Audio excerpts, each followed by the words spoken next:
नमस्कार दोस्तों, welcome to my YouTube channel learn Hindi with Preeti. दोस्तों, आज हम हास्य रस के विषय में पढ़ेंगे। तो चलिए सबसे पहले हम देखते हैं हास्य रस की परिभाषा।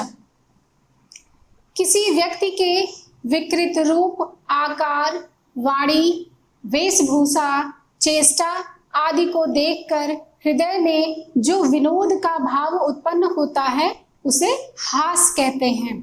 और जब यही हास नामक स्थायी भाव, विभाव, अनुभाव और संचारी भावों से पुष्ट होता है तब हास्य रस की निष्पत्ति होती है।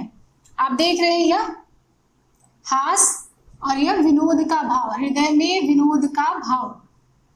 कहने का मतलब यह है कि आप हास से समझ गए कि हास्य रस का स्थायी भाव हास होता है। ठीक है, यहाँ पे लिखा भी है कि हास्य रस का स्थायी भाव हास होता है। अब परिभाषा में हम देख रहे हैं कुछ शब्द, जैसे किसी व्यक्ति के विकृत रूप, आकार। आपने देखा होगा जैसे कुछ कॉमेडियन होते हैं या जोकर होते हैं। जैसे जोकर को अगर आप देखिए तो वह उसका जो अपना वास्तविक स्वरूप होता है उसको छोड़ करके वह ऑडियंस को एंटरटेन करने के लिए क्या करता है, बड़ी सी नाक लगा लेता है, ऐसे बड़ा सा पेट निकाल लेता है। तो यह सब जो विकृत रूप और आकार हैं, वाणी, इस प्रकार की वह भाषा का प्रयोग करते हैं जिससे हमें हंसी आए। या कोई कॉमेडियन होता है जैसे वह किसी की मिमिक्री कर रहा हो, इस टाइप की वाणी मतलब भाषा, बोलचाल की जो भाषा है। वेशभूषा आप समझ ही रहे हैं, कपड़े लगते, वेशभूषा। चेष्टा का मतलब होता है क्रियाकलाप, वह अपनी क्रियाओं द्वारा हमें हंसाने की जो चेष्टा करते हैं। तो परिभाषा क्या है कि किसी व्यक्ति के विकृत रूप, आकार, वाणी, वेशभूषा, चेष्टा अर्थात क्रियाकलाप आदि को देखकर हमारे हृदय में जो विनोद का भाव उत्पन्न होता है उसे हास कहते हैं। हास। और जब यही हास नामक स्थायी भाव, विभाव, अनुभाव और संचारी भावों के साथ संयोग करके रस रूप में परिणत होता है तब हास्य रस की निष्पत्ति होती है या हास्य रस की उत्पत्ति होती है। ठीक है, तो अब हम देखते हैं हास्य रस के क्या लक्षण हैं, अवयव। तो सबसे पहले तो स्थायी भाव, हास्य रस का स्थायी भाव हास होता है। फिर आप परिभाषा में देख रहे हैं कि हास नामक स्थायी भाव, ये स्थायी भाव, विभाव, अनुभाव और संचारी भाव, यही रस के अंग कहे जाते हैं या रस के तत्व। ठीक है, तो आप देख रहे हैं स्थायी भाव हो गया। फिर ये जो आश्रय आलंबन, विषय आलंबन और उद्दीपन, यह जो तीन है यह विभाव के अंतर्गत आते हैं। ठीक है, विभाव कहते हैं भाव के कारण को, भावों के कारण को विभाव कहा जाता है। और विभाव के दो भेद होते हैं, आलंबन और उद्दीपन। पुनः आलंबन के भी दो भेद होते हैं, आश्रय आलंबन और विषय आलंबन। तो यहाँ पर हम यही देख रहे हैं, आश्रय आलंबन, विषय आलंबन और उद्दीपन। तो यह तीनों विभाव के अंतर्गत आते हैं, यह विभाव के भेद हैं। ठीक है, और फिर आप देख रहे हैं अनुभाव, हम अनुभाव देखेंगे। फिर आता है संचारी भाव। ठीक है, यही रस के अंग, रस के तत्व या यहाँ पर आप लक्षण या अवयव के रूप में समझ सकते हैं। तो सबसे पहले हास्य रस का स्थायी भाव हास होता है। आश्रय आलंबन दर्शक, पाठक, श्रोता, मतलब जो देखने वाला वह दर्शक, पढ़ने वाला पाठक, सुनने वाला श्रोता। मतलब किसी काव्य का, नाटक का अगर हम अवलोकन कर रहे हैं, देख रहे हैं तो दर्शक, पठन कर रहे हैं, पढ़ रहे हैं तो पाठक, या हम सुन रहे हैं तो श्रोता। तो आश्रय आलंबन के अंतर्गत यही लोग आते हैं, दर्शक, पाठक, श्रोता। विषय आलंबन जिसके कारण या जिसके प्रति भाव जागृत होता है। तो आश्रय आलंबन वह होता है कि जिसके मन में वह भाव जगता है। तो दर्शक, पाठक, श्रोता, इन लोग के मन में वह हास का भाव जगता है और जिसके कारण जगता है वह होता है विषय आलंबन। तो हंसाने वाला जो पात्र होता है, वह जो कैरेक्टर होता है, जो हमें एंटरटेन कर रहा होता है, जो हमारा मनोरंजन कर रहा होता है, जिसके कारण हम हंसते हैं, तो वह पात्र विषय आलंबन के अंतर्गत आएगा।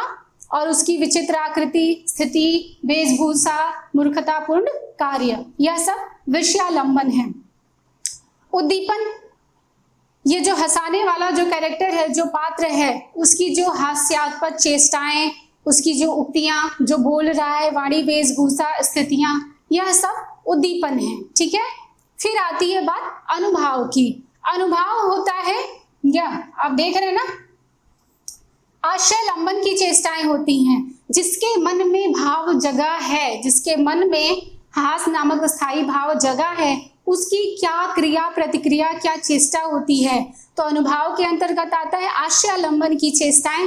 अब जो दर्शक, पाठक, श्रोता है, वो अगर कोई इस प्रकार की क्रियाकलाप को देख रहा है तो वो क्या होगा, हंसेगा, उसका चेहरा हंसने से, खुशी से खिल जाता है, आंखों का मिचना, काफी ज्यादा ठहाके लगा करके लोग हंसने लगते हैं, अट्टहास करते हैं। तो यह सब अनुभव होते हैं आश्रयालंबन की चेष्टाएं, उनकी क्रिया प्रतिक्रियाएं। संचारी भाव, आप जानते हैं कि संचारी भावों की संख्या 33 होती है। तो हास्य रस के अंतर्गत संचारी भाव जैसे हर्ष, चपलता, उत्सुकता, यह सब संचारी भाव आते हैं। अब हम देखते हैं कुछ उदाहरण। देखिए, पहला उदाहरण देखिए, मैं आपको कई उदाहरण दे रही हूं, जो भी आपको सरलता पूर्वक याद हो सके, जो आप अच्छे से समझ सके, कोई भी एक याद करके रखिए। तो देखिए पहला उदाहरण, लाला की लाली यूं बोली, सारा खाना ये चढ़ जाएंगे, जो बच्चे भूखे हैं क्या पंडित जी को खाएंगे। अब देखिए, पहले इसके भाव को समझिए, इसमें क्या बात की जा रही है, फिर आपको बहुत हंसी आएगी। लाला की लाली, लाला, अब देखिए लाला की लाली मतलब लाला की पत्नी, लाला की पत्नी को मतलब लालाइन कहते हैं ना। तो लाला और उनकी पत्नी हैं और उनके कुछ बच्चे हैं। तो एक दिन लाला और उनकी पत्नी, जिन्हें लालाइन कहते हैं, उन लोगों ने एक ब्राह्मण को, एक पंडित जी को अपने घर पर भोजन के लिए आमंत्रण दिया था। तो पंडित जी थोड़े ज्यादा खाना खाने वाले हैं। तो अब इन पंक्तियों में देखिए क्या बोलती है, लाला की लाली यो बोली, लाला की पत्नी अर्थात लालाइन बोली, सारा खाना ये चढ़ जाएंगे। अब देखिए जो यह व्यंग्यपूर्ण उक्तियां हैं, पंडित जी ज्यादा खाना खाने वाले हैं तो कह रही है कि सारा खाना ये चढ़ जाएंगे, तो जो बच्चे भूखे बैठे हैं वह क्या पंडित जी को खाएंगे। उनके जो बच्चे हैं वो भूखे हैं और सारा खाना पंडित जी खा जा रहे हैं। तो यहाँ पे आप देख ही रहे हैं, बहुत अच्छी हंसी आ रही है। पंडित जी ज्यादा खाना खाने वाले हैं, इसलिए लाला की जो पत्नी है वह परेशान हो जाती हैं। तो कहती है कि सारा खाना यही चढ़ जाएंगे। चढ़ जाएंगे मतलब यह व्यंग्यपूर्ण उक्ति है। खा जाए को बोल रही है, मतलब थोड़ा उनको व्यंग में बोल रही है कि सारा खाना ये चढ़ जाएंगे, तो जो बच्चे भूखे बैठे हैं वह क्या पंडित जी को खाएंगे। तो यह आप देख ही रहे हैं, काफी अच्छा है। अगर आप याद कर सके तो इसे याद रखिए। दूसरा देखिए क्या है, हाथी जैसी देह है, गेंडे जैसी खाल, तरबूजे सी खोपड़ी, खरबूजे से गाल।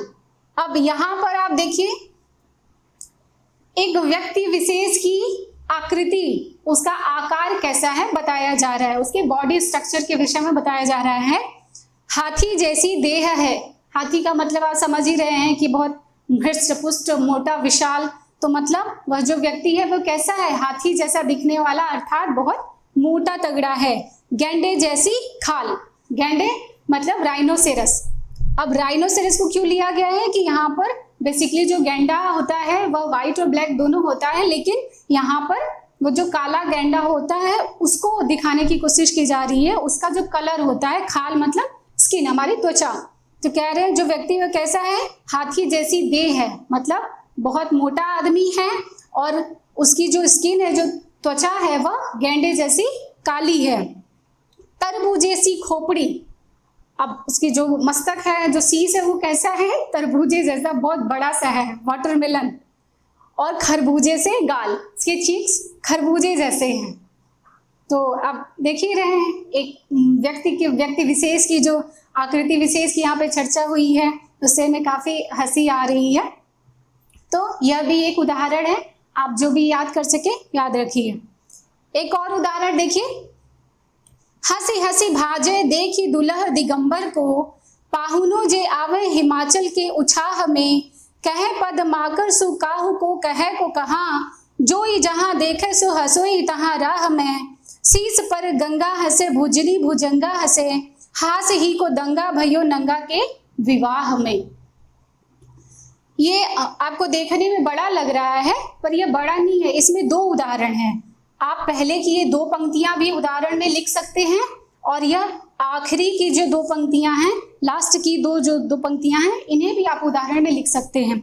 आप यह भी लिख दें तो भी आपका एक उदाहरण है, यह भी 2 लाइन लिख दें, यह भी आपका उदाहरण है। मैंने यह पूरा लिखा है सिर्फ इसलिए कि आप भावार्थ को समझें। तो मतलब अभी मैं इसका आपको एक्सप्लेनेशन पूरा दूंगी, आप उसको भावार्थ को समझेंगे तो आपको याद रखने में भी आसानी होगी। यह पंक्तियां पद्माकर जी की हैं। तो देखिए यहाँ पर जो वर्णन है वह किस समय का है मैं आपको बताती हूँ। शिव जी जब पार्वती जी से विवाह करने हिमालय पर्वत पर जाते हैं, पार्वती जी हिमालय की पुत्री हैं, तो जब शिव जी बारात लेकर के आते हैं वह किस प्रकार आते हैं, उनकी वेशभूषा कैसी है, उसी का यहाँ पर वर्णन है। तो वह विवाह में किस प्रकार आते हैं।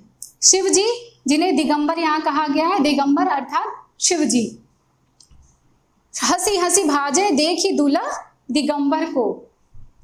अब पहले देखिए कि वह किस प्रकार की वेशभूषा धारण किए हैं। शिव जी बिना वस्त्र धारण किए हुए बारात लेकर के आए हैं, मतलब वह नग्न अवस्था में आए हैं, उनके शरीर पर कोई वस्त्र नहीं है और उनके शीश पर आप जानते हैं कि उनकी जटाओं में गंगा जी रहती हैं, तो शीश पर गंगा जी और गले में भुजंग अर्थात सर्प लिपटा हुआ है। तो अब उनको इस प्रकार देख करके आप समझ ही रहे हैं कि किसी व्यक्ति की अगर शादी होने वाली है, विवाह होने वाला है, तो लोग कितना अपने आप को मेंटेन रखते हैं। और यहाँ शिव जी किस प्रकार आए हैं, बिना वस्त्र धारण किए हुए, एकदम नग्न अवस्था में, और गले में सर्प है और जटाओं में गंगा जी। तो हंसी हंसी भाजे देखी दूल्हा दिगंबर को। अब दूल्हा दिगंबर, दिगंबर अर्थात शिव जी को, तो जो दूल्हे हैं शिव जी उनको देख कर हंस हंस कर भागती हैं। अब बारात आ रही है, पार्वती जी की शादी हो रही है, शिव जी जब बारात लेके आ रहे हैं तो ऑब्वियस है कि वहां बहुत सारे लोग इकट्ठा होते हैं शादी विवाह में। तो वो जो लोग हैं, जो दूल्हे हैं शिव जी, उनको देख देख कर भागने लगते हैं।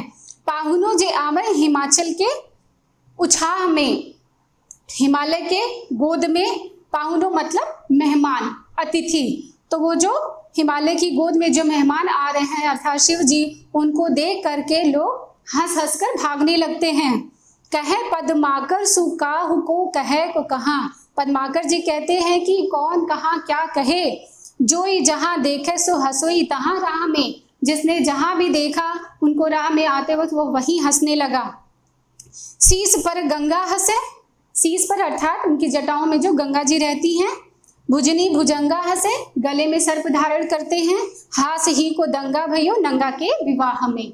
यहाँ पर नंगा शिव जी को कहा गया है क्योंकि बिना वस्त्र धारण किए हुए आते हैं। तो यहाँ पर भी आप देख रहे हैं कि आपका जो उदाहरण है वह 2 उदाहरण है। आप पहले की 2 पंक्तियां भी लिख सकते हैं और लास्ट की भी 2 पंक्तियां लिख सकते हैं। अगर आपको इनका स्पष्टीकरण देना हो तो आप क्या देंगे। देखिए, जैसे अगर आप इनमें से कोई पंक्ति लिख रहे हैं या अगर आपको स्पष्टीकरण समझना है तो मैं बताती हूँ। जैसे अगर आप इन पंक्तियों में से कोई भी 2 लाइन का उदाहरण अगर लिखते हैं और आपको स्पष्टीकरण देना है तो सबसे पहले आप लिखेंगे स्थायी भाव, स्थायी भाव, हाश और आश्रयालंबन में आपको मैंने पहले ही बताया है कि जो स्पष्टीकरण लिखा जाता है उनमें इन्हीं बातों को लिखा जाता है कि उसमें स्थायी भाव क्या है, आश्रय कौन है, विषयालंबन कौन है, उद्दीपन क्या है, अनुभाव क्या है और संचारी भाव क्या होता है, क्या है, यही आपको स्पष्टीकरण के अंतर्गत भी लिखना होता है। तो आप स्थायी भाव लिखेंगे हास, आश्रयालंबन यही दर्शक, पाठक, श्रोता। यहाँ पर विषयालंबन कौन हो जाएगा, शिव जी, दिगंबर अर्थात शिव जी, उनकी जो विचित्र आकृति है, जो वेशभूषा है, तो वह विषयालंबन है। उद्दीपन उद्दीपन यही है कि वह जिस प्रकार की वेशभूषा अर्थात बिना वस्त्र धारण किए हुए और गले में भुजंग अर्थात सर्प लिपटा हुआ है, शीश पर गंगा जी हैं, इस प्रकार की जो बातें हैं वह उद्दीपन है। अनुभाव क्या है? तो वो जो दर्शक हैं, जो वहां पे लोग इकट्ठे हुए जो देख करके भाग रहे हैं, तो दर्शकों का हंसना और वहां से भागना, यह आपका अनुभाव के अंतर्गत लिखा जाएगा। फिर आता है संचारी भाव, तो आप लिख देंगे हर्ष, चपलता, उत्सुकता। चूंकि लोग दूल्हे को देखने के लिए बहुत उत्सुक होते हैं ना, तो यह संचारी भाव के अंतर्गत आप लिख देंगे। तो चलिए, यह हो गया आपका हास्य रस। नेक्स्ट वीडियो में फिर मिलेंगे किसी और रस के साथ। तब तक के लिए वीडियो को देखते रहिए, इसे लाइक कीजिए, शेयर कीजिए, मेरे चैनल को सब्सक्राइब कीजिए। तब तक के लिए बाय।